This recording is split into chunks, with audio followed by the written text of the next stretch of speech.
HarperCollins presents A Secret Escape by Sarah Morgan. Read by Henrietta Meire. To Michelle Bidelspark, with many thanks. 1. Millie. Why had she said yes? Millie sat in her car outside the railway station, although it seemed generous to call it that, given that it was in the middle of nowhere and consisted of nothing more than a single platform and a shelter. There was no ticket office, no buzz of waiting people, just one train an hour. It was the last place on Earth you'd expect to encounter a movie star, which was presumably why Nicole had chosen it. Millie understood the need for discretion and privacy, but still, this felt like overkill. There was one other car parked along the narrow country road, but other than that there were no signs of life, and she sat in the darkness, trying not to be spooked as she waited for the last train of the day. She'd opened the car windows, but even at this late hour it was stifling, and there was no sign of the weather breaking. Back in March, when it had rained every day, Millie had dreamed of sunshine, but June had brought with it sunshine and a smothering heat that made her dream of rain. The makeup she'd so carefully applied before leaving had already melted away, but she didn't bother renewing it, because what was the point? It was dark, and there was no one to see her anyway. It didn't matter how she looked. But when you were meeting someone many considered to be one of the most beautiful women in the world, it was hard to resist the urge to make an effort.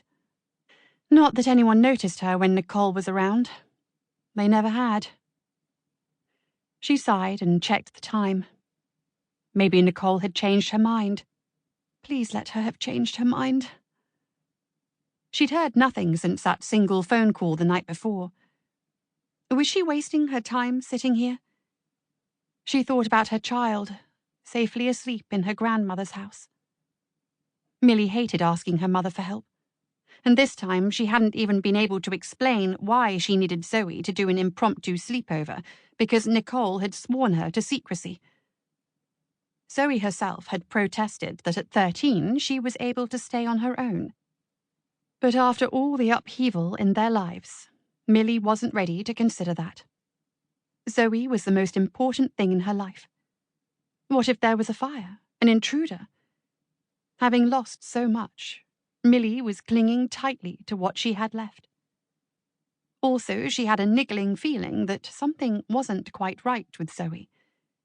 But whenever she asked, she was given the "I'm fine" response. Millie had cycled through the obvious things. Was it school, the divorce, moving to a new home? Whatever it was, Zoe clearly didn't want to worry her with it, which simply increased Millie's anxiety levels. She needed to spend more time alone with her daughter, but when you were a single working mother, time was a scarce resource. And now she had Nicole to deal with. Friendships were supposed to make you feel better, not worse. At what point did you say enough? She felt guilty because her mother had assumed Millie was finally going on a date and hadn't been able to hide her delight. "Good," she'd said. "It's been 18 months since Richard walked out, and the divorce has been final for 6 months. I'm pleased you finally moved on." Moved on? Millie hadn't moved on. If she'd admitted that the last thing she wanted was another romantic entanglement when she was still tied up in knots about the last one, she would have caused her mother even more worry, and she didn't want to do that. She kept those thoughts to herself, but the effort required to pretend she was coping well was exhausting. All she really wanted now was to be the best mother possible to Zoe, but she was pretty sure she was failing at that too. She'd read so many books and articles on how to make divorce easier on kids. The advice swirled around in her head. She was trying hard to put everything into practice. Sample complete. Ready to continue?